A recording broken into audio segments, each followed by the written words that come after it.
శ్రీ రామలింగేశ్వర స్వామివారి దేవాలయం. రాముడే లింగ రూపంలో కొలువైన నక్షత్రం శ్రీ రామలింగేశ్వర స్వామివారి దేవాలయం కీసరగుట్ట. ఇక్కడ స్వామివారిని రాముల వారు తన స్వహస్తాలతో ప్రతిష్ఠించారు.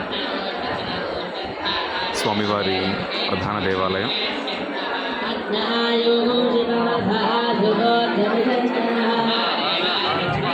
రావణ సంహారం తరువాత సీతమ్మ వారి సమేతంగా స్వామివారు ఆంజనేయ స్వామివారితో వచ్చి ఇక్కడ శివలింగాన్ని ప్రతిష్ఠించారు.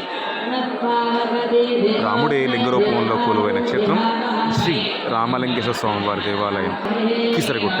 తప్పకుండా మనం చూడాల్సిన దేవాలయాల్లో ఇది ఒకటి. ఈరోజు మహాశివరాత్రి పర్వదినం. స్వామివారి దర్శనం అద్భుతం. శంభో శంకర, హర హర మహాదేవ.